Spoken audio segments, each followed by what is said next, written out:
Hey everybody, my name is Ellyse Amelia Trethric. I am the host of the Get Yours podcast. I am here with Cressida Stephenson.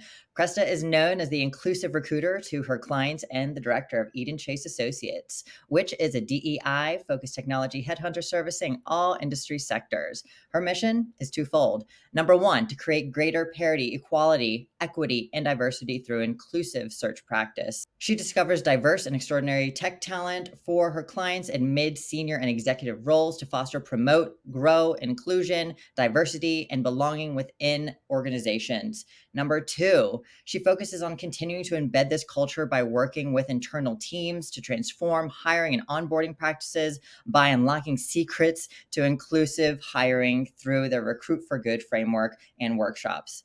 What's her belief? Her belief is if you give a person a fish, you feed them for a day. If you teach a person to fish, you feed them for a lifetime, which I love. I've been involved in the inclusive community and adaptive community for some time, and this really resonates. Cressida believes that collective action is key to transforming how we create more inclusive, kinder, thoughtful, psychologically safe work environments for the future. Through inclusive search, Recruit for Good, and partnering with the most forward thinking and disruptive employers, she is changing the world for the better. Now, Cressida, can you tell me, is there anything that I forgot?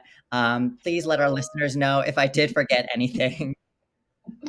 No, at least thank you so much for that introduction. You make me sound really exciting. You are. Actually, really, you make it sound really exciting when I do. But it's lovely to be here. Thank you for having me on your podcast. I should say I'm a lover of cats, but that's not really that interesting, is it? But and I've got 12-year-old twins, and that's really not interesting. But no, other than that, nothing really. I mean, it is. It's all interesting, and that's why we're here. I find that you're very interesting. I loved our first chat together. I love how family forms who we are, how our passions and hobbies and love forms who we are. Personally, it's hard for me to trust somebody that doesn't like animals. That's a big red flag. So I love when people have pets because it really shows, usually a lot of empathy and you're thinking about things other than yourself and you're looking to care for things, which you really do, and you're really caring for the community. And I want to find out more about you. So let's start at the beginning. I want to know, can you tell me about your childhood, your upbringing in the UK? Has it influenced you at all in your business practices? Yeah, so I grew up in in the southwest of England, so in a county called Wiltshire. So there's a very historical cathedral there called Salisbury Cathedral. I grew up in Wiltshire in a middle class family, older sister, 2 years older than me, with a dog, about 10 guinea pigs, a cat, the whole shebang, really. Both my parents worked. My dad was a what do you call it, a sales insurance salesman, not particularly successful, I have to say. He was always in and out of work. And my mum was a secretary, and so basically she worked all the time and then did everything else at home. And so from her, I guess I got my kind of work ethic, and she was always working, always very focused. And at school, I just applied that, and I was always really, I overworked, I over obsessed about if there was a deadline for an essay or something like that. I would always try and make sure that it was absolutely perfect before I submitted it, that kind of thing. And I think to my approach today, that's kind of carried on what I think definitely what my childhood has given me is that work ethic, and that if you don't get anything without really trying and busting a gut for it. And if you're not prepared to bust a gut for it, then don't bother, because it's not worth it. Yeah. So I think that's probably what my upbringing, my parents, particularly my mum, has instilled in me is hard work and get it done. Can you tell me a bit more about her work ethic compared to, your father's, or why you decided to follow in your mother's? Because I was the same. My father struggled a lot. He worked in sales. He was a painter, but there was always something that stopped him from like really building up, his financials. And there was a Mm. lot of things, involved, but I really followed, my mom's get her done attitude. Like she worked her butt off. She, didn't complain. She wanted the best for me, and she still is working like that. And I followed her work ethic that I could get where I wanted.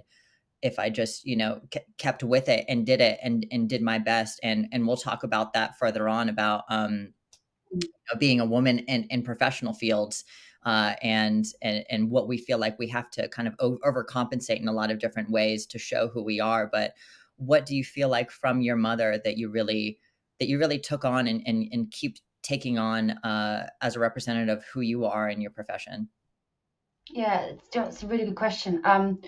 So my mum was my greatest hero figure, all the way. I looked up to her. Um, she was always impeccably dressed. She was beautiful. She is beautiful. She used to be a model in New York in the 60s. So she Wow. lived in New York, she lived in the States.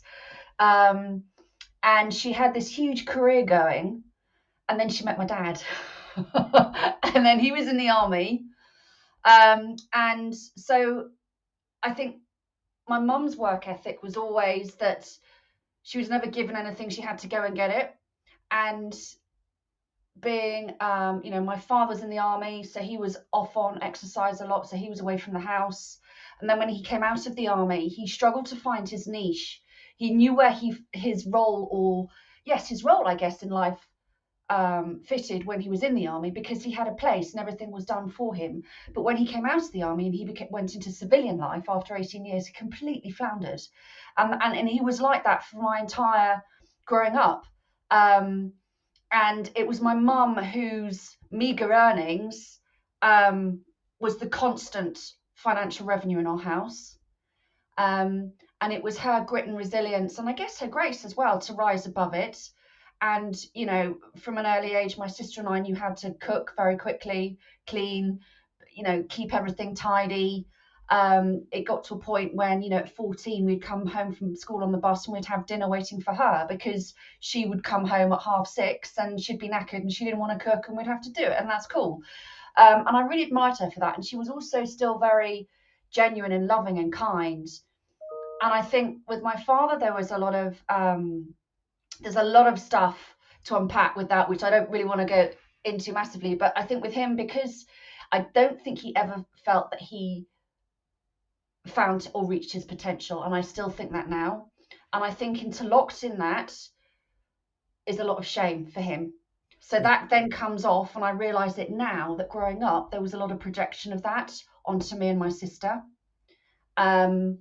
So he almost became, if my mum was a hero, he became the anti-hero, because he was in stark contrast who I didn't want to be like, and my mum was absolutely who I was going to follow through fire. And I want to have that determination and attitude that she did.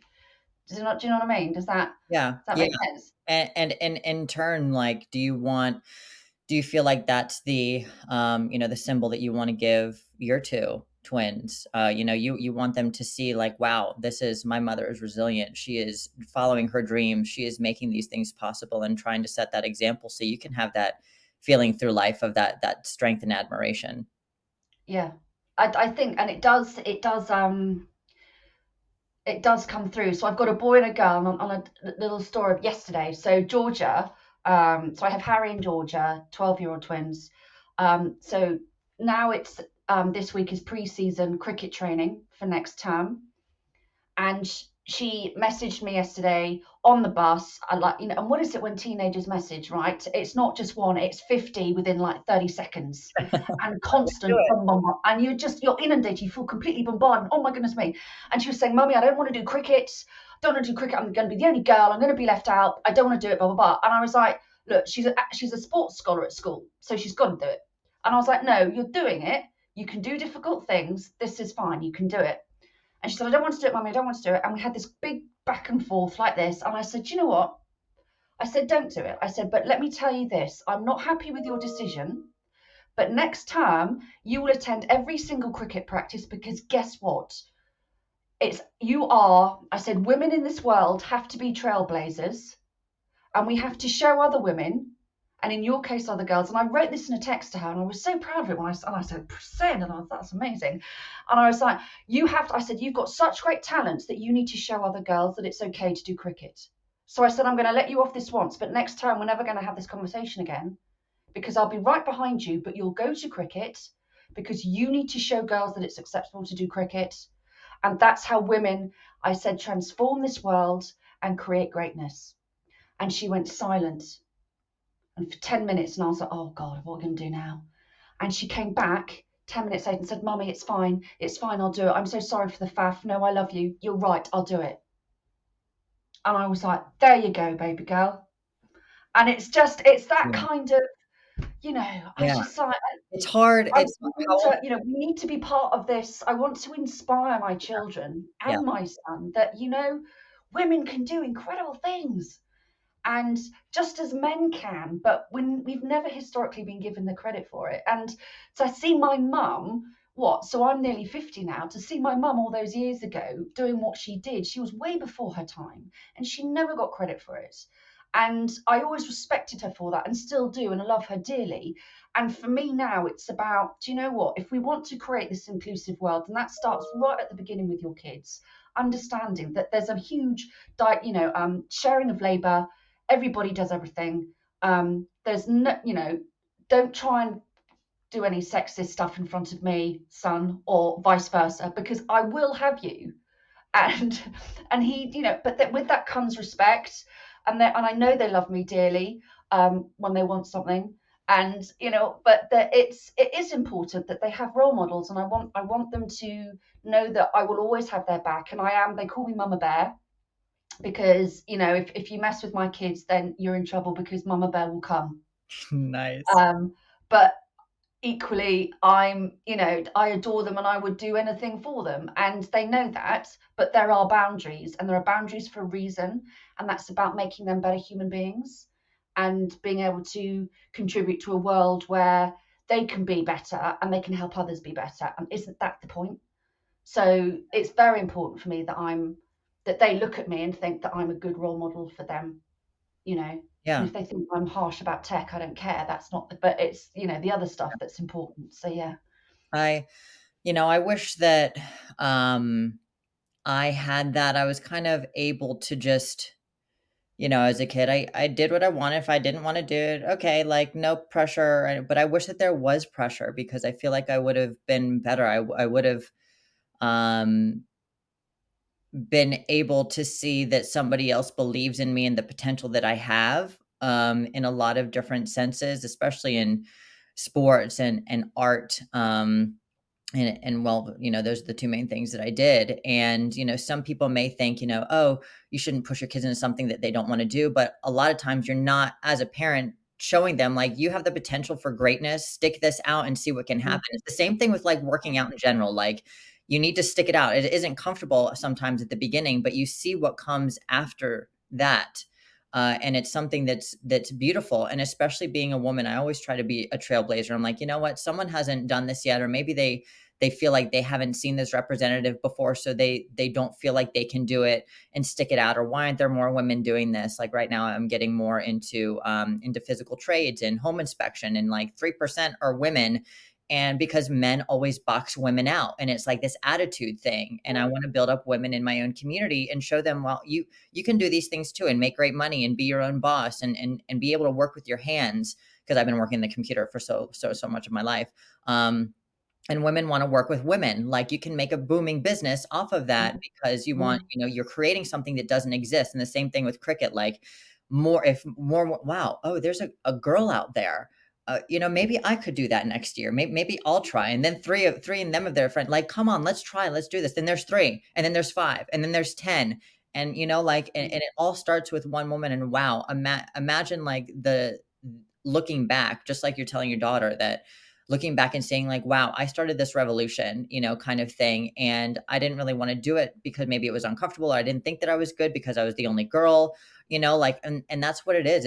We have to, as women, like, unfortunately go through these uncomfortable moments sometimes to find that, like, that passion, that goal, and that right in our place in this world. Mm. And that's what we're like sadly pushed into, are these uncomfortable moments of being told, "Oh, you're not good enough," or "You're not as good as we are," when they're just scared because they know that you're better. Example, you.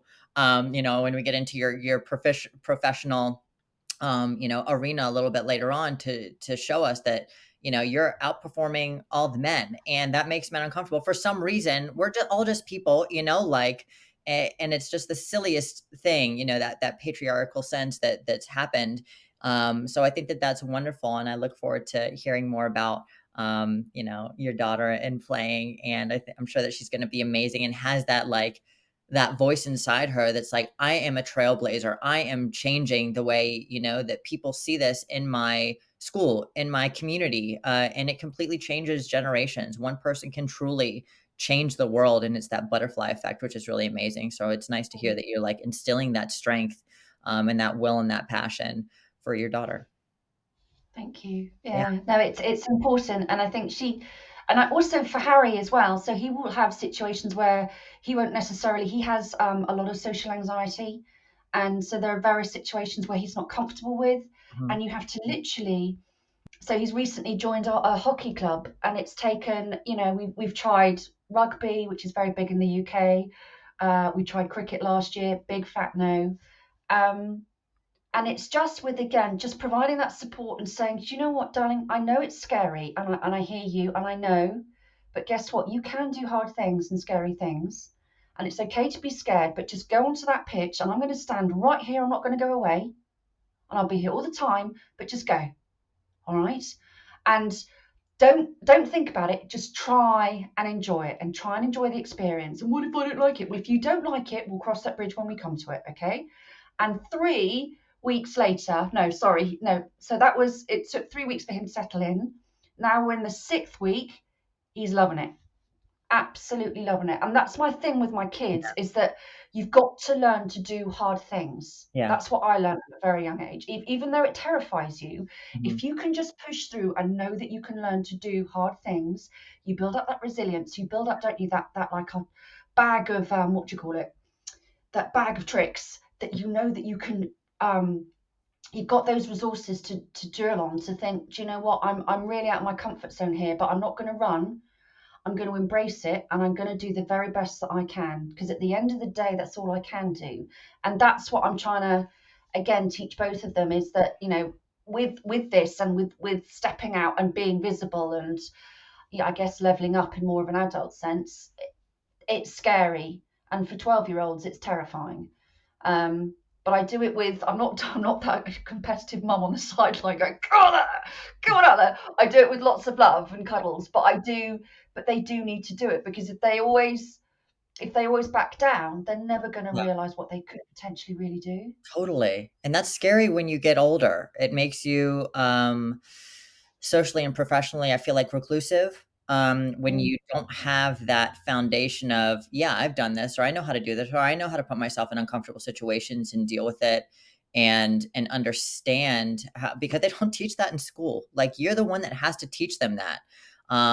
They'd rather kids be quiet in school and not make a sound, and they could care less about their friendship situations, and how to emotionally like traverse the world. And it's really important to start from a young age to be, that go-getter, that that chameleon that can change. Okay, well, this line of work didn't work, or AI took over my job here, so now I have to kind of switch the script and do something mm, else, and be mm, able to be comfortable to put yourself in different situations that you may not be familiar with. And that's the world. And I definitely mm, think that teaching kids to do that is so important, and doing it with love and compassion, not like, get the fuck in there, like, see you later, but being that kind and conscious, like, I'm gonna be there, don't worry, like, I'm not gonna be like you said, kill him, on the sidelines, and of course, like, get it, like, congratulations, but and being happy for them, but not like pushing them to, if they're not the best, then they're nothing, mm, because that mm. takes away their self-worth. So Yeah, ensure yeah. Oh my that goodness, no yeah. matter how good or poorly they may do in a game, like, they're trying, they're putting in the effort, and that's what is so important in life, is putting in the effort and being able to be strong enough to see that, and aware from somebody like a parent like you, to say, I tried and I did this. Like, that is the point of life. I don't think it's necessarily, being perfect and making it, or like harping on failures, which I did a lot of my youth because I didn't have people there to really say, it's okay. It was always be better. You have to be better, especially being gay. Like, you're going to be alone. You have to be better, better. And it was always like, I have to be the best at everything or I won't be accepted. Like, that's not the way to live. It creates a lot of Yeah. anxiety. So you don't always have to be the best, but trying, and like, that's important. Yeah. So I'll move on to my next question. It was a wonderful first question. I loved it. We got into so many topics. Mm. Were there any particular experiences or challenges that you faced as a child that really helped you get into diversity, equality, and inclusive work in particular? Um, I don't think that there was one kind of light bulb moment particularly, but I think looking back, it's not surprising that I've ended up here. Um, so in terms of looking at, again, I was first-hand witness to the inequity going on in my family. So with my mum being um,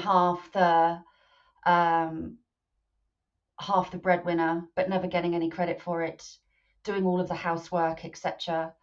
Um, and my dad just having this, you know, and God forgive me, I love him, and but he very I'm just trying to find the right words to um he was always very supportive on the education side, but he never understood really ambition and what drove me. And so he would make comments like, um, well, the problem with the world now is that it's a breakdown of the family and women are back at work. And that was what, in the 80s he would say that, in the 90s, and that stuck with me Yeah. forever. And I still remember that now.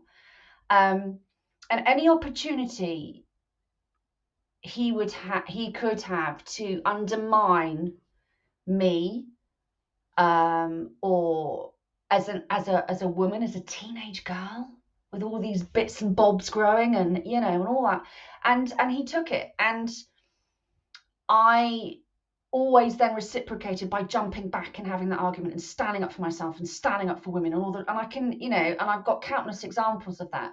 So if you then follow that through, to then obviously university, then work and all the rest of it, and then with EdenChase, it's something that I naturally, I think, was drawn to, because it's always been part of me, that I understand that struggle in terms of gender equality, because I've witnessed it my entire life.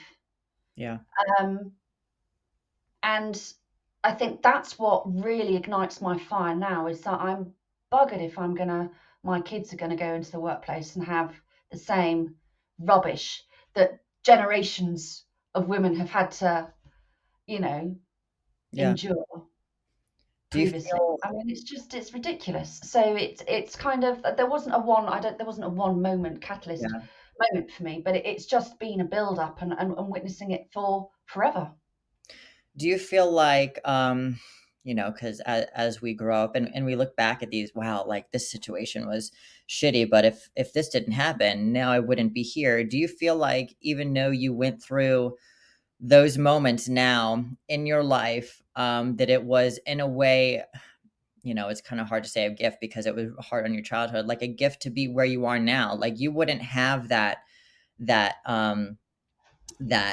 passion that you do if you didn't have to like stand up so early, so continuously, for yourself as somebody that is diverse, being a woman, like that's, for some reason we make up half the population, but we still have to, consider ourselves that, oh, like in my profession in Web3, women in Web3, there's so many things about women in Web3 when it should just be people. Eventually I don't want to have a women's panel. It's a panel of people, because Yeah. we make up we're considered half of the equity in the entire economy of Web3. But do you feel that way? Like, wow, if I didn't have that, I wouldn't have this passion, strength to, one, like ensure that my kids know and feel this way and feel so passionately about that.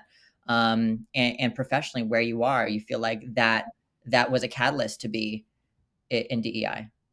I think that's part of the story, definitely. Um, And I'd just like to say that I grew up. I had a very loving family home growing up, but there was just that there was always this undertone. There was always this narrative around, well, that's women's work. Well, it's all right because you can go to university, but after that, you can probably get a secretarial job. Well, I don't want to be a secretary. I want to be a director. I want to be the one running the goddamn business. Well, Yeah, why are you ambitious, etc. So that's that kind of. So I did have a very loving home, but that narrative was always constant. But I think that laid the foundation, and then working in big corporate life, in recruitment sales in the city in London. So that just then built upon that, and then the fight was on. Then it was game on. Um, and then I knew that, and it just appeared from there. So I think, had I not had those experiences, because those experiences mold you, right? They develop you. totally. They, have the chance to kind of like evolve you into to the next person. And we're always evolving and changing, aren't we? And the experiences I've had in the last 3 years I'm another even better version of myself because of that. So I do believe, yeah, absolutely, that had I not had that, um then I wouldn't have this feisty arseness, for want of a better phrase. But do you know what I mean? It is that there's a thing for me there that is something that I'm so intrinsically passionate about. That, yeah, and that was born from childhood, definitely. That's awesome. And I feel like so many people can resonate with that, these moments, series of moments or small moments in their life that really drove them to, where they are subconsciously, whether that's the degree that they got, which we'll talk about shortly, or where they end up in business and what they're passionate about, their charity work, things like that, where they really put a lot of their passion and Mm. time are derived from some of these, moments in life. And so what were your interests and passions as a child? Do any of them still exist today? Or are there hobbies that you had that you're still passionate about pursuing? So I used to love horse riding. And then I was riding, my favorite horse was called Harvest. And we were in the, what do you call it, in the gallop, in the arena, whatever you call it. And then there's another horse called Dougal. Dougal was really naughty horse, and he Mm. bit Harvest on the bum. And my horse reared up like this, and I Yeah, fell on the floor. And I was about 9, and my goodness, I can still remember that clearly. So after that, that was my horse career over, because I really wanted to be a jockey when I was younger. yeah. And that was, but I'm also far too tall. I'm nearly 6 foot, so that was a complete no-no. Um, and I loved music, singing, and I loved hockey. Was really, really, really into hockey at quite an advanced level. I do absolutely none of those anymore, which is great. But my kids do. So my daughter's really into her music. My son's really into his music. She's an incredible singer and songwriter. He loves his drums. Um, and she's an incredible hockey player. And he's really starting to get into it. So that's lovely, because I can then live vicariously through them, you see, now, and I can see that they're enjoying it, and it's an amazing sport. That's And this one. is field hockey, I should say. In the UK, we call it hockey, but in the US, it's ice hockey, isn't it? Yeah. It's ice Yeah, hockey. we're wacky. We just try to change everything and ruin everybody else's words in the world and make everything confusing, don't we? Why we do this? The football, the hockey, the measurement system, we're just a bag of rocks over here. Not even shiny marbles, we're just rocks. That's great. What does your daughter play? Is she a singer? Does she play an instrument? So yes, she's piano. Oh, what Um, a dream. Wow, that's amazing. yeah. So, and she's just, again, she entered this music competition last year, and she didn't want to do it. And we're like, look, just do it, just enter a song, da, da, da. And it's the Royal Academy of Music in the UK. And so Tom Grennan was a judge, and all these other amazing artists that I've completely forgotten about were judges.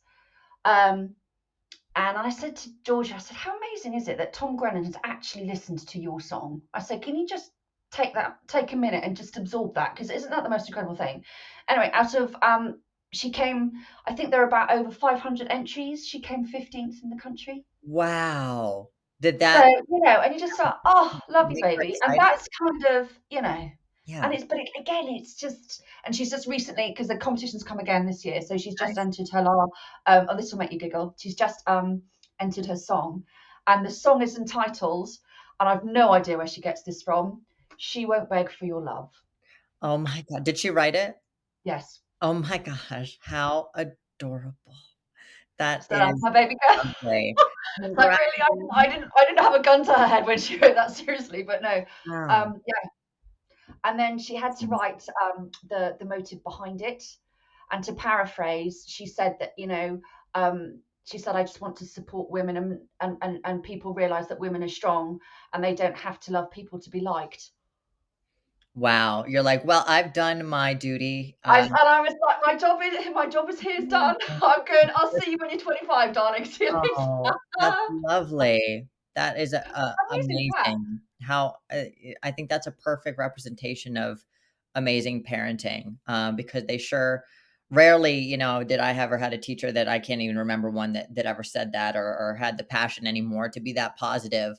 So I'm sure that it was you telling her these things and like giving her this passion to believe in herself. And after that first win and that's just amazing. Congratulations. I'm excited to see where she places this year. Thank you. Yeah, Yeah. of course. Yeah, it's very exciting. Bless her heart. She's a good girl. That's wonderful. So were there any individuals, that other than your parents that played a significant role that you can remember, like before 18, either a mentor or a friend, somebody that really helped you, you know, get your mind to where it is today or on a new keel of thinking? Did you have anybody like that in your life? Not really. I didn't have very many friends at school. School was a massive struggle for me. Yeah. My grandpa was amazing. He was like Mr. Calculator Brain, like uber clever, uber clever. Yeah. Um, and he was a very successful. He owned his own accountancy practice, Nice. and he started off from absolutely nothing and grew this practice in the city from nothing. Wow. And so, and it took him 8 years to get his accountancy exams. And I always remember my granny saying that she had one skirt that she had for 8 years. And, so he was somebody who I would always look up to, who always had a great grasp of what was going on, who had great judgment, who was incredibly clever. And he always encouraged me selflessly to do the very best. And he was always super proud of me and always told me that. And that was lovely. Um, I didn't have friends because I had a dreadful time at school. I was bullied badly at school, um, just because I was so different. And I was just like, and all it did was I just Yeah. shut down, and I just was even more determined to be me, which made me even more unpopular. And it was What just, what did if you don't mind me asking, like, because I was made fun of as well. I was overweight, and then somebody once said, like, I didn't have a butt, and then the whole school, like, I had this one guy bring in a scale and one of the popular kids to, like, weigh me.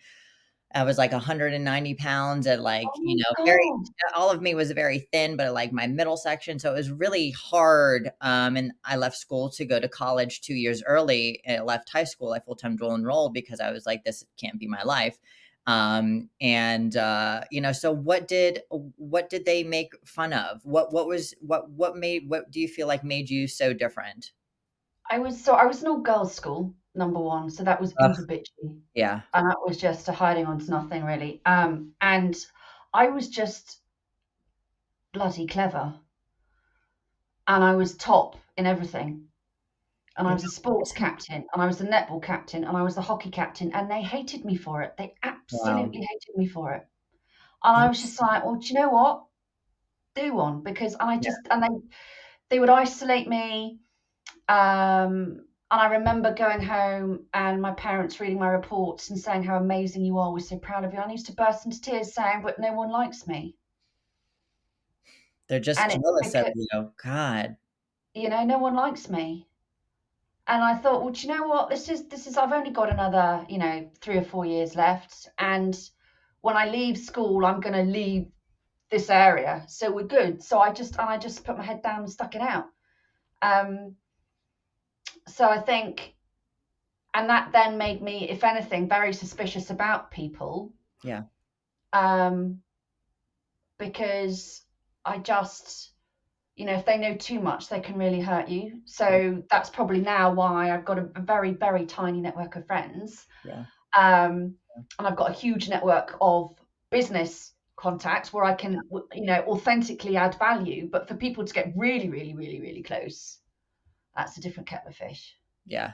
I completely understand that. I'm very wary of people the moment I started to lose weight and like start, to look pretty in their eyes. Everybody, oh, hey, want to be, and I like that and I'm really thankful that I went through those really hard times of people making fun of me, because it made me so cognizant of people's fakeness, and now I can just, like, Mm, the moment they open their mouth, I know what they want. yeah, Like, yeah. I can tell when somebody doesn't give a shit about me and just wants Mm, something from me, whether professionally or emotionally, networking, just something from me.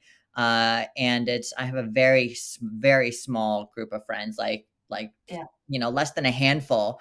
yeah, And, that goes into more about, kids aren't taught how to emotionally deal with other people or deal with their own emotions. They're not, it's always somebody else's probable problem and not our own. And being able to say, okay, well, I am the problem. I'm the one feeling this way. Why am I feeling this way? Because I feel inadequate, because I'm not getting an A or a B. Well, why is that? Because I'm not studying enough, because I'm watching TV too much. And I'm, yeah, like, and it's, and then angry that these things are happening and how their parents are treating them at home. And they feel stupid. And then so they're going to attack something that is the opposite of them, the person doing well, the person that does have that, like, that strength to be that A, B captain, which is, it's sad, and that sucks, and I'm sorry that you went through that. Those are hard times, especially at an all girls school. I'm sure that that was just like the worst, and it made you be who you are today. And I'm sure that they still look at you and are jealous that you're living your life with an amazing family and doing amazing things, and like you're changing the world. You're making the world a better place. And hearing that your grandfather was a really great person in your life, and you were able to see somebody build something from nothing, and be successful at it, and have them be passionate about you being passionate about your life, is amazing. And I feel like we all deserve somebody like that in our life, and that's wonderful. mm, Um, yeah. and as we're talking about that, looking back, what are some words of wisdom that you would tell young you today, knowing what you know about life and business? If you were to say, like, young Cressida, these are the things that I would like to instill on you. Please, like, don't feel this way or feel that way, or don't worry about this. What are some things that you feel like you would say to you? So I've done a lot of unpacking about what happened when I was in my younger years, professionally, and I would go back and tell myself now, because I know for a fact that it's what I've tried to do my entire career is hide my bushel. Because the more successful I've become, the more negative feedback I've received. So what I would now do is go back to my younger self and say, my God, darling, just shine. Be the most biggest, brightest, most visible version of yourself you can, and welcome the haters. Because if they hate, that's because you're getting under their skin and you're doing stuff that they could only dream of. And that's what I would tell my young self, because I've spent, gosh, the last 4 or 5 years unraveling and trying to, and I'm now being the most visible I've ever been in my career in the last 2 years since, my previous career. Because if you were invisible, you weren't a target, and it was easy to hide, and you could avoid confrontation, and it's all that kind of stuff. And I just keep my head down and be successful. I didn't want that narrative or conversation around what else was going on, because that could then lead me to being a target. Yeah. And now I'm saying, bring it. Let's have that chat. Yeah. I'm here for it. You know where I am. Which is You know, intimidating too. Like that's even, like more reason to, uh, what I say, like talk behind people's back because you can't confront the things that are intimidating. And as humans, like we attack what we don't understand or what's intimidating. Like yeah, that is just something that has been sadly bred into us from not being able to have this like emotional vacancy, or I'm sorry, being emotionally vacant and not having this something to fill your cup and help you understand what's going on outside of being a $230 an hour situation.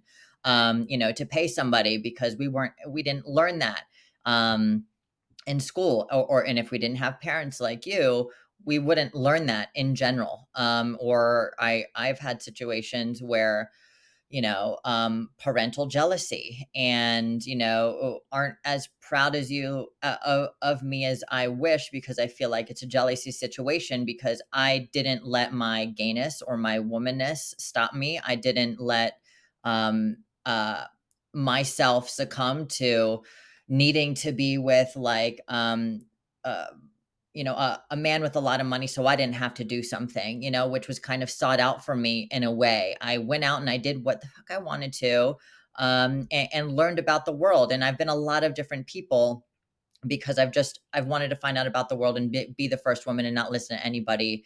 And it's come from that like kind of oppression of you should kind of just be this, or you should be a doctor just so you make money because that's what the world's about. That's what life's about is just having that security of money when it's not. So going out and like doing what you're doing and being who you want to be. And I'd love to know how you got into going to the university that you went to and why you decided, to go for you went to Northumbria University, you got your BA in, I believe, like German, Russian business finance. Why did you yeah, decide to go after those things? yeah. So I had a very specific plan in my head. At 18, I knew exactly what I was going to do. So at the time, and we're going back quite a few years now, so the Iron Curtain was coming down in Russia and Eastern Europe. Yeah. And before you go to university in the UK, you do A levels. And so my three A levels were English, French, and German. And I knew that every linguist out there would be doing French and Spanish at degree level. And I wanted to differentiate myself because I wanted to get access to Eastern Europe. I wanted to go in there and I wanted to get into banking. So I did my business finance element to my degree. And I was going to go in there, get into the banking sector with my fluent Russian and my fluent German. And I was just going to shake it up, make loads of money, and it was going to be amazing. And so that's why I chose the course. And I went to Northumbria because it was the furthest place I could find away from my home. Nice. So it was like, so if you imagine, you know, Wiltshire's down here, Northumbria is like right up there. So in the UK, and I'm obviously, it's in terms of distances, it's not comparable to the States, but I mean, it's a good 7 hour drive, Wow. which in the UK is huge. Yeah. But not in the States. But Yeah. so it was the furthest place. And I was like, yeah, done. So that's the rest of my life sorted. I'll get my degree, do that, jobs are good, and then I'll go and I'll just, shake up the banking world. And clearly that didn't happen. What did you do right after university? What was your first position? So I fell into recruitment. So no, actually, no, I lied. So I did some temping work, right? And I temped at, gosh, this is going, God, I'm showing my age now. So Barclays de Zoetervet, BZW, was the forerunner to Barclays, okay, back in the day. And I worked on their trading floor as a temp. And this will make you giggle. And I was working on the European news desk as a temp. And every day we had to get in at like 5 and do all the trades, etc., and then produce a publication then that they would send out to the other trading desks in BZW. And the misogyny Ugh. towards women in that environment. And I remember phoning my mum and saying, "Mummy, I know there's a permanent opportunity here." I said, "But I think I might be sacked because I'm going to hit someone tomorrow because they're so rude, patting women on the bum." Oh God. You know what I mean? I just Yeah.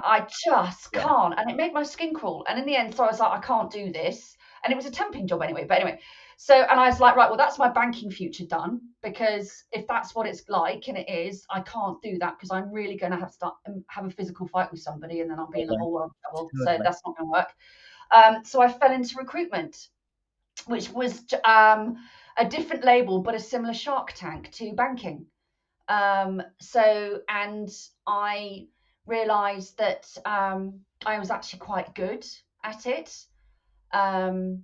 Very long hours, got to listen to people, got to engage with people, find out what makes them tick, and then match roles to that. And I was really, really good at that. Nice. And I just rose very, very quickly within the company that I joined, for my age, and against, and I was the only woman, one of a handful full of women.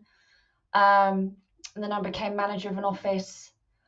And and the sexism just kept coming, and you get to a point where it's like, I'm numb to this. After 10 years of working in this environment, I'm numb. I just can't. Even in um, recruiting, it was like that, like a lot of misogyny. oh my goodness. So my director, so there was a pattern, and the pattern was, for women, that I was fine because I was fresh out of university.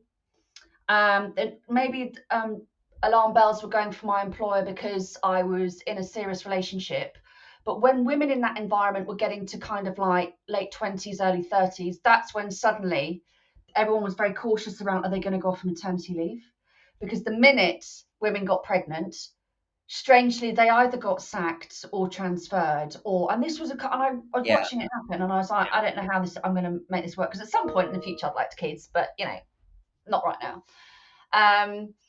And my director at the time, I wasn't feeling very well, and I went to his desk and said, look, I'm not feeling very well. I want to go home. I'm going to go home.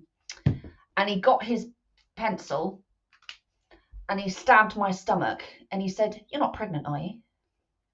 And I went, no. And he said, well, if you know you are, he said, I can sort that out for you. He said, I can throw you down the stairs. What? Trigger warning. And this is, you might want to edit this out, or I can get my rusty coat hanger out. Wow. And That I was like, wow. That and, is and at that moment, I was like, right, I'm now going to have a game plan to get the hell out of here. yeah. Thanks for that. And I was like, it's none of the above. I'm just sick and I need to go home. Yeah. But that was, and everyone, all the men were laughing around, because that was really funny. That was completely acceptable. Completely acceptable. That's insane.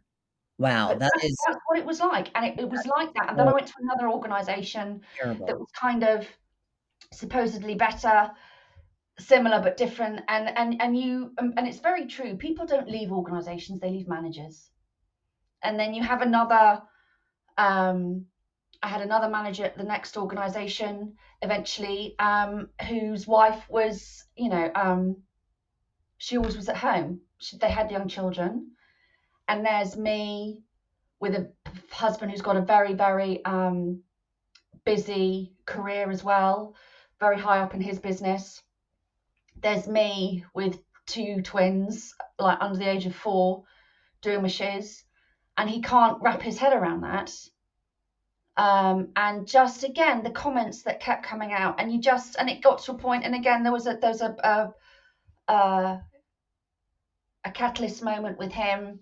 I think on my birthday, 2014, and it was supposed to be a review, and I was smashing all my targets, but he just went for me and came up with all of this. You're not in the office, da da da. And I'm like, well, I'm not in the office because I work 2 days from home, 2 days in the office. And by the way, the 5th day that I don't get paid for, I still work. Just so you know. And Yeah. it became that, rather than, oh my goodness, Cressida, you're one of the only 2 people on the floor of a sales floor of about 50 people who are over target, and you're smashing it, and well done you. It was none of that. And I came out of that on my birthday, went home, floods of tears, and I said to my husband, I need to have an exit strategy now. I'm leaving now. I can't do this. anymore. And that's when I then started to think about EdenChase. I am too good at what I do Yep. to be bogged down by this misogynistic idiots that who I should be their director. I shouldn't be reporting into them. They should be reporting into me. But they want me to be incredible. I am, and because I am, that puts the fear of God into them, and they don't know how to get the best out of me. And I'm not reaching my potential here, and I'm going crazy. So I need to leave. And that was it. How did you come up with the idea for EdenChase? Like, how did you come up with the name? Is there anything specific with the name? That how you came up with it, and what is the timeline, or how long has EdenChase been um, around? So EdenChase is 8 years old now. Great, congrats! Wow, yes, Silk up. great, So EdenChase. So it's about, if you think about it, Eden and the chase. So I'm a search consultant. So search is kind of like the got chase it, bit, got it. Yeah, and Eden is like how you do it with integrity and authenticity. And it's kind of like the what's the word I'm looking for? It's like the best practice in search, and that was EdenChase. Oh, I thought that's quite good. I think that is wonderful, and congratulations on the 8 years. Ever since you started, has there been any kind of evolution of EdenChase? Have you grown into different sectors? Are you what is the kind of um, outlook that you have? I know that when we first talked this last week, you were really interested in getting involved in Web3, which I think is amazing, and a whole like just new realm of possibility where people are truly passionate about DEI work. Yeah. Do you know, I went after our conversation, I didn't sleep that night because I was just researching it, and I had all these things going around in my brain going, right, okay, what am I going to say? I've got to research this. Oh my goodness. So that's completely blown my mind, by the way. And I need to pick your brains on that again, but that's very Yeah. exciting. But so my business has evolved, I think, through so I have different offerings now. So rather before I was very much I guess focusing on recruitment and senior level hiring. Now it's all about inclusive search. So it's about searching for middle, senior, exec level roles, but doing it in an inclusive way that incorporates the entire marketplace, because that's how you start change. So rather than being executive search, it is, but Yeah. it's with that inclusive lens. And off the back of that, then I was working with clients, and last year they said, look, would you run us a workshop on inclusive and accessible best practice governance, etc. And I was like, yeah, great, okay. Oh my goodness, what do I do? And so ran those for some clients internationally, and that then set the precedent for Recruit for Good. What also happened as well 3 years ago was that I was diagnosed with a rare form of arthritis, which I call Arthur. And at the time, and it was just when lockdown hit. Okay. So when lockdown hit in the UK, and I think everywhere, to be fair, so I couldn't walk. Literally, I couldn't walk. I couldn't go to the loo. My husband had to put me in the bath. He had to pick me out of the bath. He had to dress me. I lost all mobility in my bottom half, my trunk. And that really is incredibly scary and gives you an insight into what it would be like if you had a disability.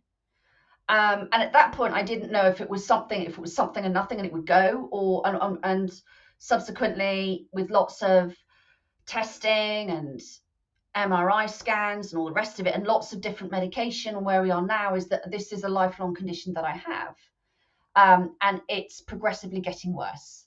So when I wake up in the morning, I'm not quite sure what kind of mobility I'm going to have.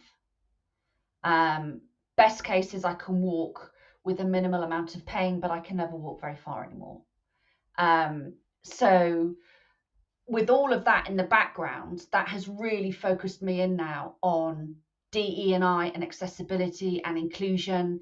Yeah. And really, when you have that lived experience, I feel like that Arthur's been a gift that, at the time it was horrendous. Oh my goodness, I was in the darkest place I think I've ever been. But this is now a gift that I want to share with the world. And that sounds a super cheesy thing to say, but I mean it from the heart, in that I don't know anyone else who's best placed than me to go into organizations to help them understand about inclusion and accessibility when you're looking at bringing in new talent, to help get some real game changing senior exec level people into your organization, and then to help embed that culture. So it's not just a one off, kind of like a once done and thanks and off you go. I'm creating a sustainable ecosystem that then they can repeat for themselves, because they've got the tools to do the job, they've got the program of work to follow, and then I can just repeat it in other organizations. And I wouldn't have done that, I don't think, or I wouldn't have really leaned into that had I not had Arthur, had I not had my diagnosis. So I think, that's how my business has evolved. I probably, 3 years ago, I would have chosen not to have had that evolution, but now it's just like, it's a gift, isn't it?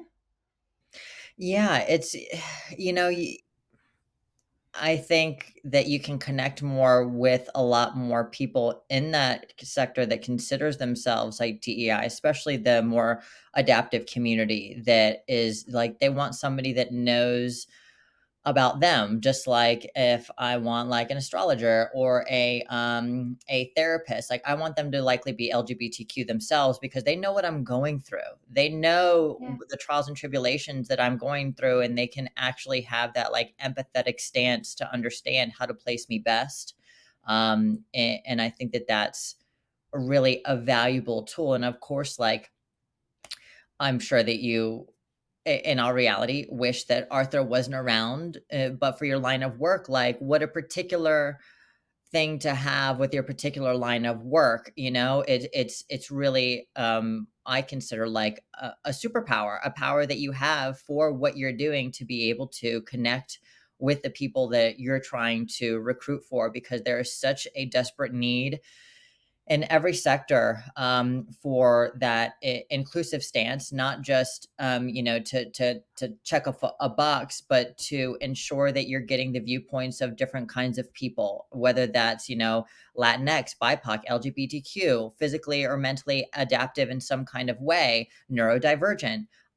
It is really important that we have a well mixed amount of people on our teams, because we need to know how to talk to other people. We need to know what to be empathetic about, and especially even just in marketing, like you need other people to say, hey, we should have more like indigenous folks in our marketing, or there should be people with skin differences, or can we get a wheelchair user instead of everybody walking all the time in our commercials, or in our show and things like that, because there's millions of people that want to see a representation of themselves that, especially in marketing and consumerism, like they're missing out on massive amounts of revenue by Yeah. not marketing to people with differences. Not everybody is Caucasian, can stand on 2 feet, and, like always have nice clothes or perfect skin. Like, I think that that is something that I look to.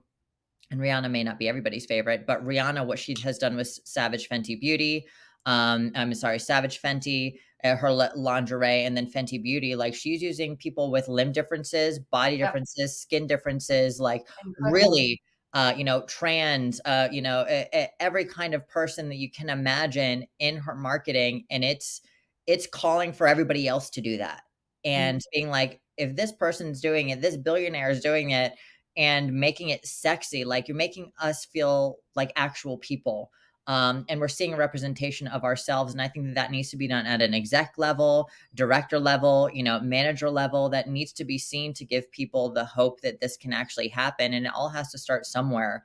And it just creates a better ethos in companies. For me, it Yeah. makes me feel safer when I am, one, there's women, two, there's LGBTQ or Latinx, BIPOC, anybody that has a difference, and from different countries. It makes me feel more comfortable and safer in that environment, that I'm also not alone. So it's important. And I wanted to ask, how you go about finding clients for your business. What is like your process to go out and do that? You don't have to share all your secret sauce, but like, what have you found has been, most successful? Is it, LinkedIn? Is it personally going to just corporations and offering services and setting up like an intro time? How do you reel them in? Yeah. So it's a mixture of all of the above, really. I think what I used to do, and I think this is where the game change happens, and why I'm so much more successful now, is that I was just grateful for business when I first started out, because you're terrified and it's got to work because I've got to pay bills, and oh my god, what if it doesn't work, and all the rest of it. Um, and now it's about, I don't care, in the nicest way possible, what industry sector my clients are in, what roles they're looking for. They have to really be leaning into diversity, equity, and inclusion. And the way I know that, and if we connect authentically, then I know that we can work together, and I know that we're going to set each other up for success. So how I do that is through, so I go to so many different networking events, international networking events, and meet people and talk to people and find out their story, and you exchange details, and then you nurture that network. So you nurture that network through really concise, informative content that they can relate to, that's going to add value to them. Really important that it's going to add value. Um, I've recently just spoke on a panel, uh, um, a live panel last week, on invisible disability. So that's how you do it as well. So you're creating a brand and content which is completely aligned to your values, your vision, and your actions. So it's all aligned. So people know that as the inclusive recruiter, um, I, you know, I talk about women in tech. I talk about gender equality. I talk about disability. I talk about neurodivergent. I talk about LGBTQIA. I'm not an expert in that area, but it's something I'm a massive advocate for, an ally for. And so you're known as that. So then when it comes to things like, for example, LinkedIn, and you start to put content on there, you get a lot of followers, you get traction, you get data. And also a new project that I'm starting to pilot shortly, which will be going out, is a scorecard, but I won't tell you any more about that because it's top secret. But yes, so there's lots of new initiatives that I'm doing, but that's how it's kind of, for me, it's meeting people where they are, and people don't want to be sold to. They don't want to be sold a service. They want to know why you're doing what you're doing, and why it matters to you, and what difference you're going to make, and what value you're going to bring to their business. Yeah. They don't want to be sold to. um Totally. I work because that's what we all hate, and that's, what a large portion as you learn more about Web3, what we don't want. We don't wanna be sold. We want those nurturing connections that are transparent and emotional and really building of my various communities. And I think that that's really, really important for people to understand of where, business and, education, where we want it to go, where we see it going, that we're not just owned pieces of an analytic or just seen as a revenue stream, but we're actually creating these long-term relationships and connections with those that we're working with, and whether that's a product or a brand, software, project, whatever it is, and that's what's really important. People want to stay long term. The idea is, I hate the fast, like, okay, let's meet and then network and then see what we can get out of each other, and then if nothing, bye. Like, it has to be long, nurturing connections with people over time, and of course, that's not what we're trained to do as the generations go on, is that immediate need here, there, like everything is so fast, attention span of a peanut, kind of thing, where we had to talk to people. We had to nurture those connections outside with the kids on the street, or, like in real life events. We didn't have Zoom, and all. We had to go to these in real life places. And I think that that's where, Zoom is great, but those in real life connections where you're actually in somebody's physical presence are those real relationship building experiences. Um, and I know that I asked you about your networking and marketing practices.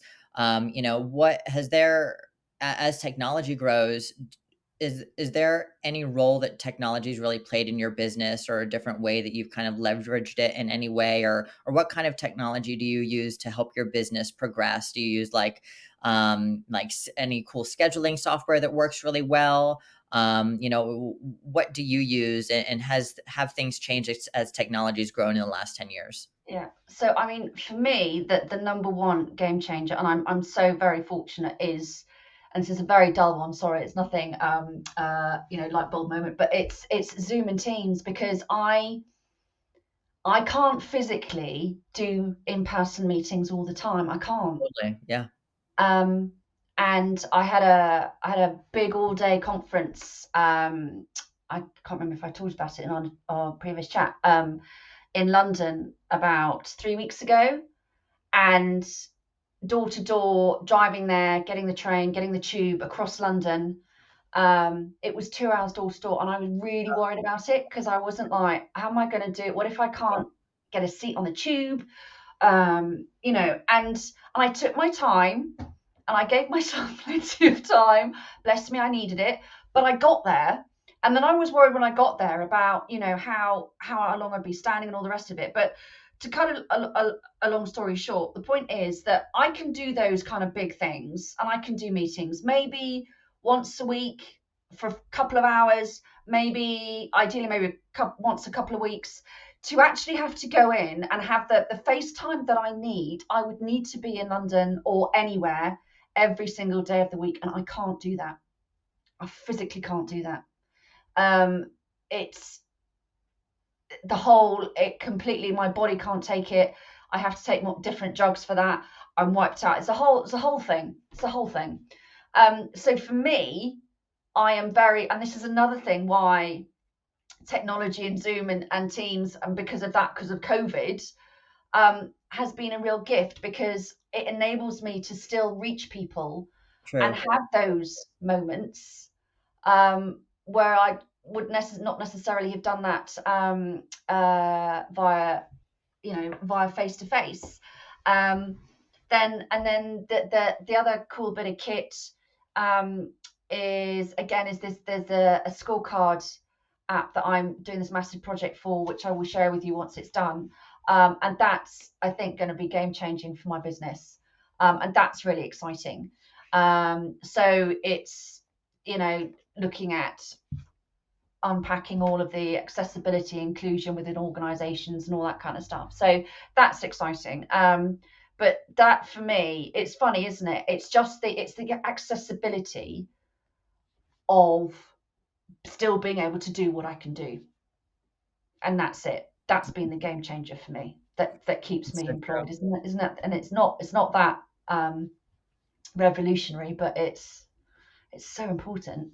I think it is. COVID was, of course, terrible for so many, really, really hard, but in a lot of ways, also, it was a gift, especially for the not just the technology sector, but marketing, networking, technology, to show that yes, we can work from home. Yes, we can live happier lives. Yes, we don't have to spend as much money driving, to work. Some people, it was very hard to afford a car payment, afford insurance and gas just to get to a job. Whereas Yeah, going to pay for yeah, that, not paying for food, that is like, inflation is way up. I know it's slowed down a little bit since February, but still, it's insane. And a lot of people with physical and, even cognitive adaptations, it's easier to not have to go. Like, if you don't know somebody that is either an amputee or a wheelchair user, or uses a cane, or uses,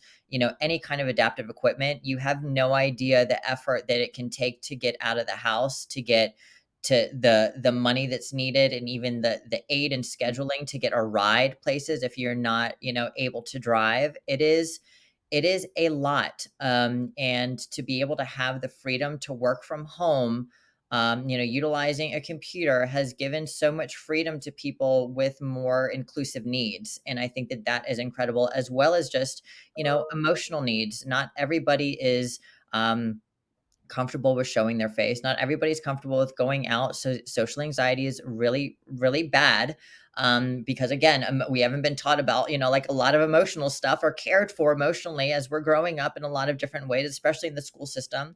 And being able to work in areas that you never thought you'd have the possibility to work has been amazing. And I love remote work. I think it's so important to the ethos of so many brands and the inclusivity of so many companies and brands to move forward in the world with really great talent that, even locationally, there's nothing around my little podunk town. There's really nothing. Nothing for an exec or director level. It's in a lot of different countries or communities wherever these businesses are started, and being able to work with other inclusive teams is really important because I may not have somebody, like especially locally that is from Singapore and, somebody that is from Canada or South America. Now I can work with all of these different people and learn in a different way all of the different traditions. And, oh, you have this day off. What is that about? Like what, this is your holiday for this. And it's so like, or, having somebody, this means this in our community. Let's maybe not use this language, and being able to be like so much better, I think, as a company and brand to have this different inclusivity. And it's really now a superpower that companies and people have, that they can get great talent where they don't have to maybe source locally.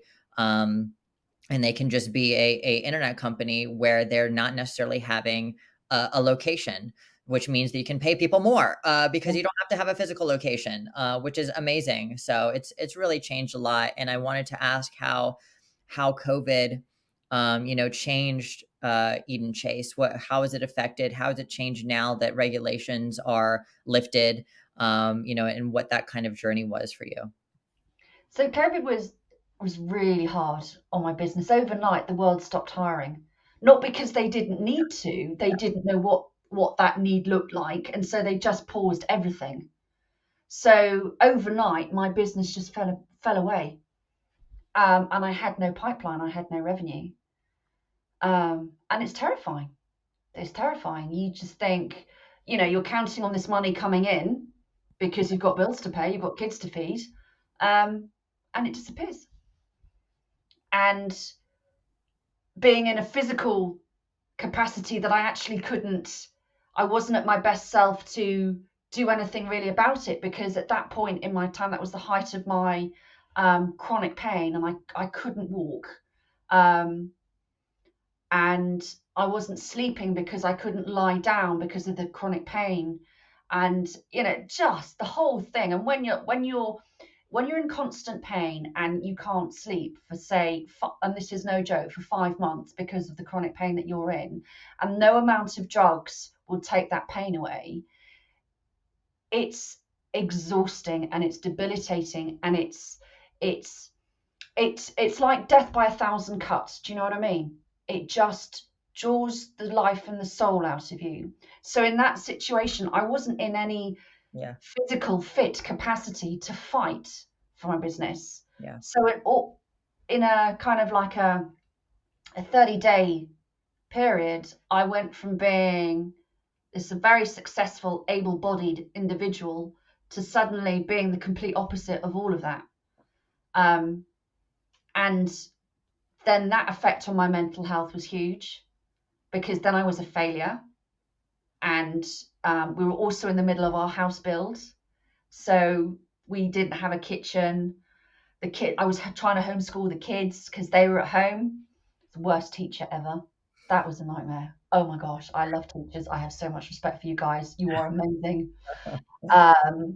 And the whole thing, it was a blinking nightmare. So my world fell apart. And so COVID just ripped the heart and soul out of EdenChase and me.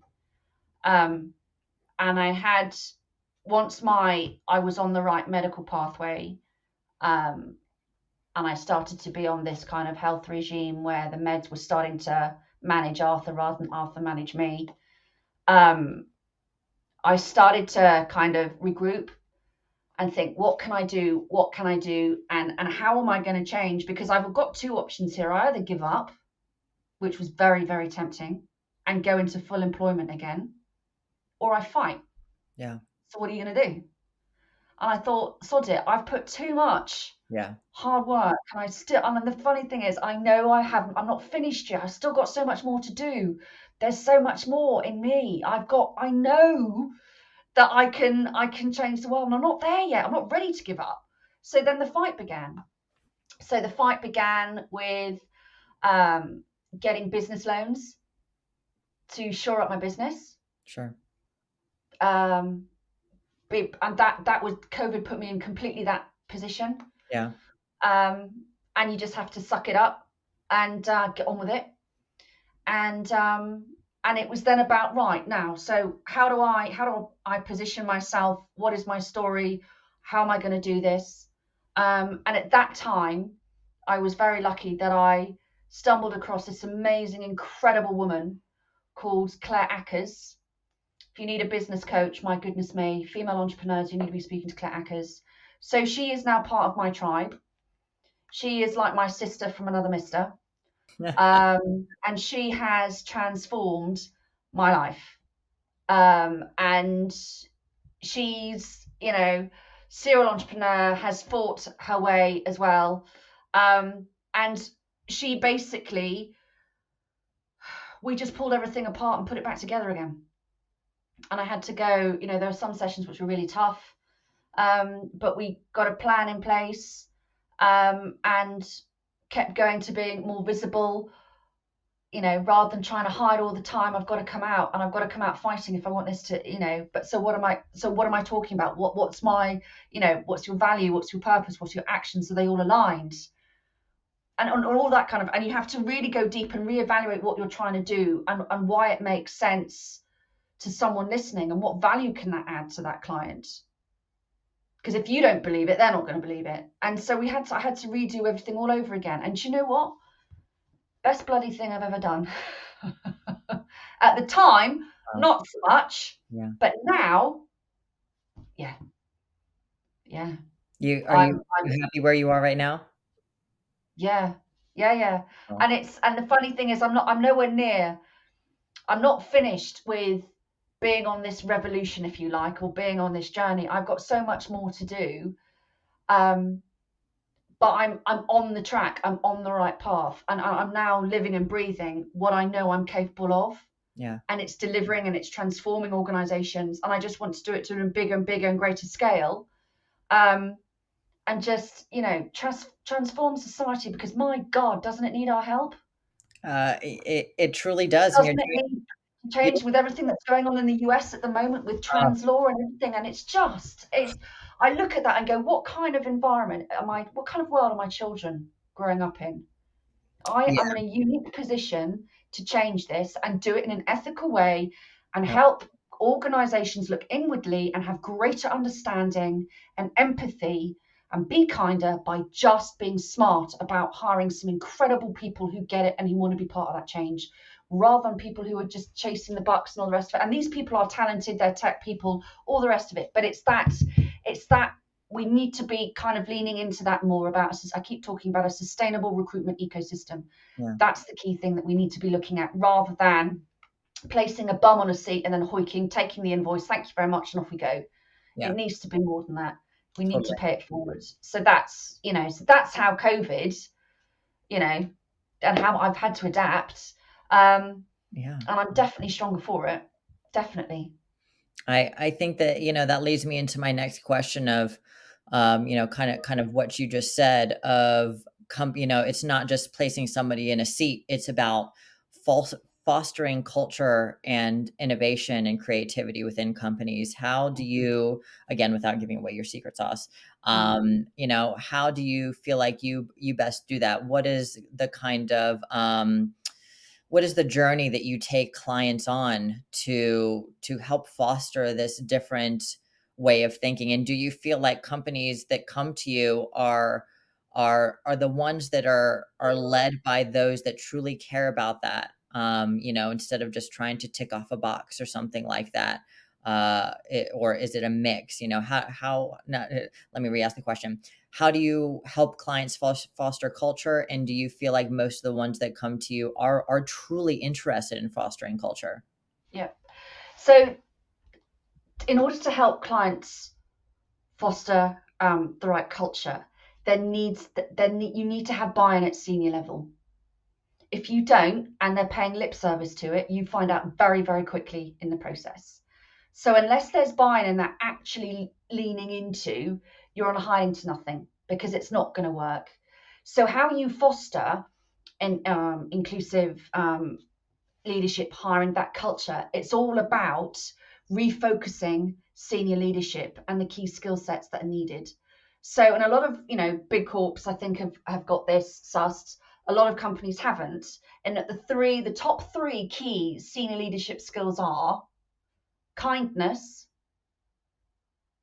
empathy, and transparency, or Love it. authenticity, right? Love it. Now, if a leader has that and shows that vulnerability, Yeah.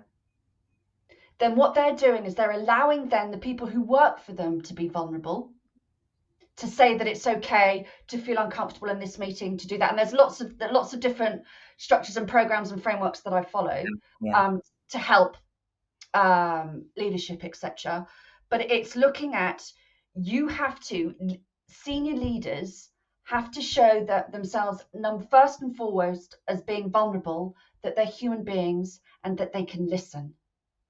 And once they do that, and they do it consistently, and they do it in meetings, etc., and there's lots of different frameworks you can have in meetings where you're always making sure that the quietest voice in the room is heard. That's really important, all that kind of stuff. Then once you've done that, you start to create psychological safety. Once you start creating psychological safety, that's when the magic happens, because that's when belonging happens, because people feel that they can then be their true authentic selves. And they can come out without judgment or fear of reprisal and say, do you know what, this is this about me that you didn't know, and it'd be okay. Companies keep talking about, greater innovation drives, greater profit margins. It does. But what stifles everything is that you've got the wrong senior leadership who still think back to how it used to be in 20 years ago, 10 years ago even.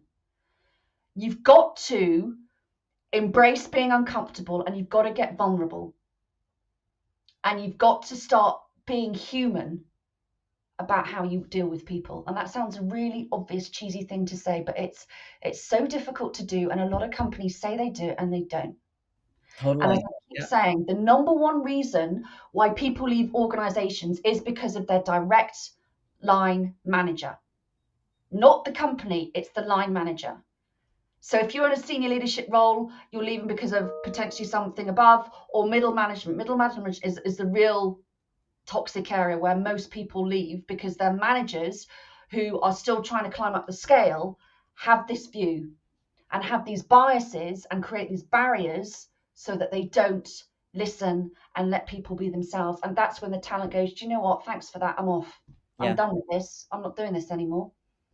So do you have meetings with the like head executive directors, or is it like them and managers? How do you kind of like do that? Do you have like group meetings with everybody, or one-on-ones? Like how does EdenChase kind of work for? Yeah, it completely depends on what the client needs. Got it. Yeah. So, if it's, for example, a particular, if we're looking at the search practice, then it will be with the leadership team or head of, etc., HRD, sorry, human resources director. If it's more along the educational training piece, then it's on the meeting, inclusive meeting style, etc. Then it could be with a team, it could be with team leaders. My workshops I run for talent people, HR people who are hiring. So that's also then goes for hiring managers who are involved in interview processes as well, because you've got to be aware of your own bias. You've got to be aware of groupthink, affinity bias. And there's a brilliant thing called Hippo. I'm going off piece slightly, but Please but no. Hippo, have you heard of Hippo? I don't know. Only HIPAA. Right, okay. So maybe it's the same thing.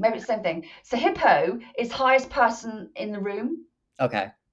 So in a meeting, or in a group training, or et Yeah. cetera, et cetera, the Hippo the highest person in the room, has to always remain quiet, because the other people, the subordinates, will naturally, through bias, unintentionally agree with the hippo. Wow. So if someone comes up with an idea Yeah.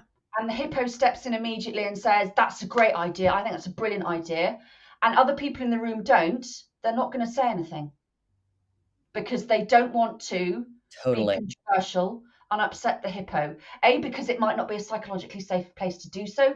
They Yep. might be female and it might be a room full of men. We know how that goes. Do you see all of this stuff? So the hippo never speaks. The hippo speaks once everybody else in the room has given their opinion and they've listened, and then they've put their opinion across. That makes so much sense because it's true. When I'm in a, with the CEO, I'm just, oh, okay.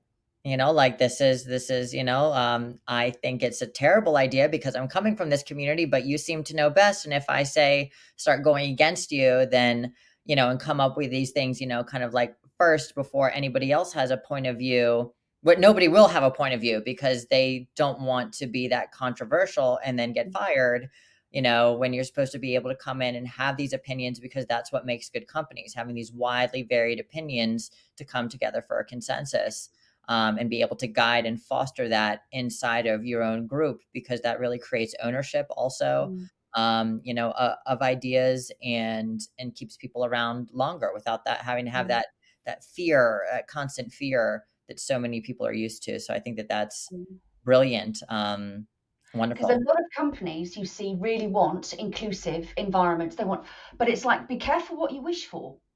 Because if you really want to lean into this and step up to being completely inclusive, then this is what the net result's going to be. Yeah. And you can't have a fragile ego.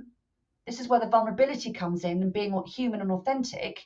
As a leader, you need to get comfortable being uncomfortable with somebody telling you, who probably maybe has got a quarter of your experience, that actually, from my experience with my mates at the gym or whatever, we all use this type of application, or we would do it this way because this is what we do. This is how like you said, this is how my community, my consumer segment works. We Yeah. wouldn't think to do that. 100%. I think And that people have got to be what's the word, receptive, and that's not always easy.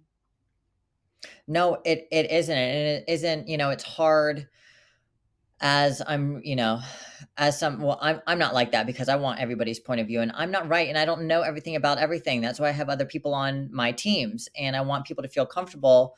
And I always say that, like, I don't know everything. We're a team here, and it's everybody's opinion is really valuable.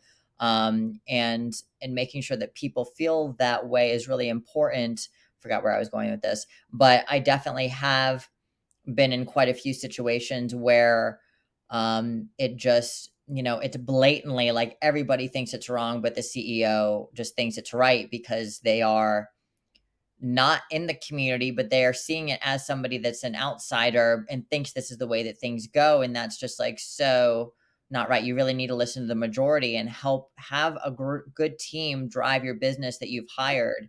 And of course, not every single situation is like that, but largely it is. Like if there's a consensus across the team that is involved in this, there's usually a reason for it. And listening to that and letting that guide you can be really, really successful, in leadership. So I think that that's a really great thing to share about the hippo. Definitely not like HIPAA. HIPAA here is the protecting of information, like medical information. And I love that. I Thank you so much for sharing.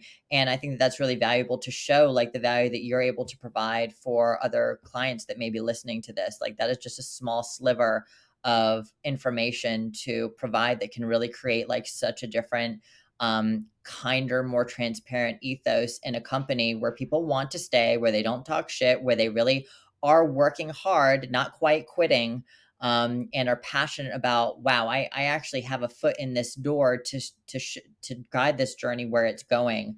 And we, from graphic designer to marketing and social media and community, like everybody has a part to play of growing this, and you want everybody to live the brand, and have that ownership, to create, a happier them. So that's wonderful. Thank you so much for sharing. I'm going to have my last two questions. Right. One is the first one: how do you balance your personal life and professional life? Is there a balance? Do you turn your phone off on Saturday or Sunday, or do you demand everybody just put their phones in a sock for dinner? Like, what do you separate that? Do you have an on and off switch? No, not really. I don't know. Anyone got a secret sauce for that? Please spill. I think where I've come to, I call it the ultimate flex, right? So there are days when my kids need me and my business has to take a back seat. And there are days when my business, I've got to focus on my business and my kids have got to take a back seat. And it's that flex. And I can't tell you what proportion that is, but if, Yeah, God forbid, the school were to call me right now and say, Georgia or Harry has had an accident, you need to come and get them, which has happened, I'll be like, I'm there and I'm off. totally. And that's good. Yeah. And I don't. But other than that, and so basically I drop the kids off at the bus stop at 7:15 in the morning. I pick them up at 5:30. I work Saturdays. Saturday is my creative time. So I've got this rather delightful cappuccino frothy machine thing at home. And so I have this really big mug of gorgeousness. And I sit and I'm creative and I do, have all my ideas and I do that and sit in bed and work for like 3 or 4 hours in the morning on a Saturday. The kids Nice. are teenagers, they're exhausted, they'll sleep till about like 11 or something. Um, and then we might do cheeky sausage in a bun for breakfast. So Nice. it's those kind of, Yeah. it's those moments that It's an ebb and flow. Yeah. yeah, absolutely. It's a great way of describing it. I don't know how I prioritize it really. I just, whatever is the most important thing, then it's the ultimate flex for me. Yeah. Being So being it changes every single day, but that's how I'm able to do it. And I think that's where a lot, the productivity for, especially as a small business owner, you never can really turn off that much, but No. you do take the time to turn off when it's important, when, you sit down and have breakfast, or, Mm. like you're genuinely without a phone in your hand, asking things about your Oh kids yeah, and yeah, things like yeah, that, yeah. Me making too. sure, as I've gotten older, you know, um, my parent and other grandparents are constantly like, I'm trying to tell them, I have to talk like so quickly because they'll just pick up their phone and start doing things on their phone. And it feels like, I'm like, aren't you guys like used to talking to people? Like, shouldn't I be the one on my phone?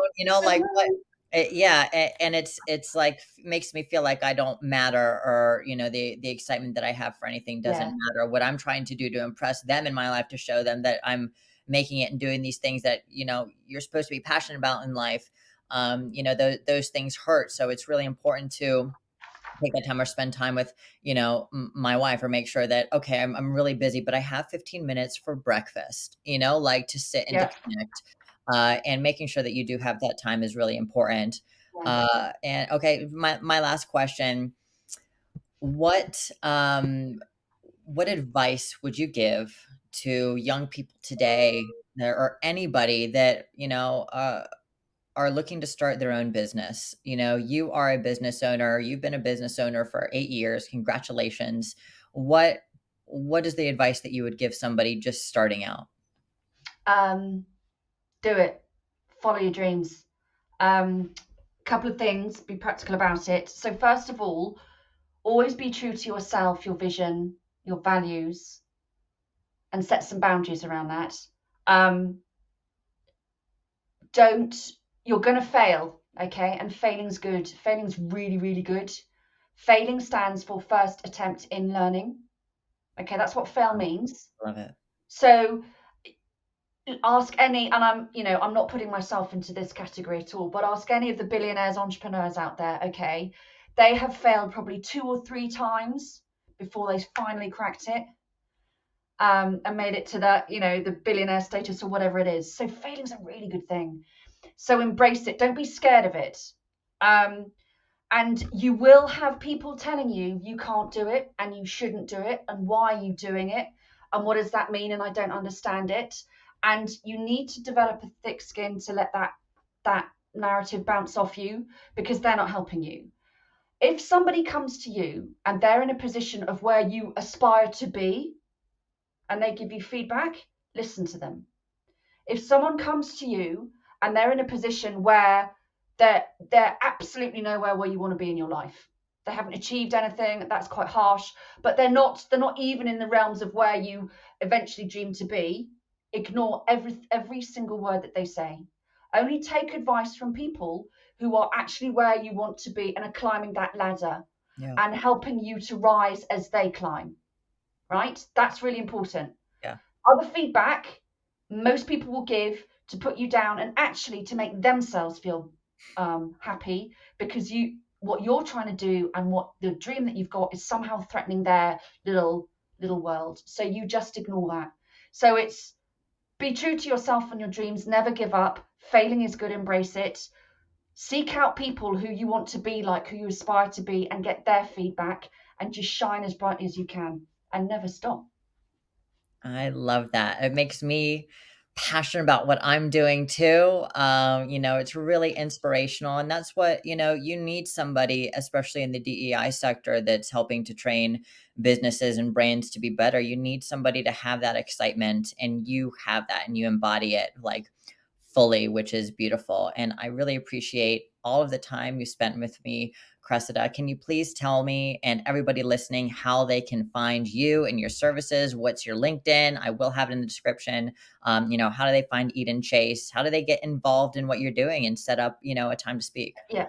So basically, I'm on LinkedIn under Cressida Stephenson and also EdenChase. My website, you can book directly with me, calls on my website, which is edenchase.com, all as it sounds. And then my contact details are on my LinkedIn page and website as well. So yeah. Wonderful. And I look forward to talking with you more after this about Web3. We'll book another time, and it is really the perfect place. It's full of the ethos that you hold and you bear, and it's the way of the world that's coming. So I'm very excited to speak more about that with you. And I work thank you to so much. I've really enjoyed our chat. This hour and a half's just flown. Actually, it's more than an hour and a half. Goodness. Sorry, I I keep know. chatting. I'm a Now chatterbox. Sorry. we're 38. And it's been an amazing chat. We could chat forever. We have a lot in common, and it's been a pleasure chatting with you. And till next time, I hope that you Yes. have a wonderful evening. It is what time? Almost 4 o'clock where you are now. Yes, I think so. Let me check. Yes, it's 20 to 4. I'm getting good at the UK time. Yeah. Uh, I'm going to Perfect. put a chili on. I've got to make a chili con carne now for my kids before they come home from school. See, That that's what sounds flex. great. That's what I do. It's an ultimate flex right there. That sounds wonderful. We'll talk soon. Thank you so much Talk for your soon. time. Take care. Okay. Take care, Ellyse. Bye. Bye.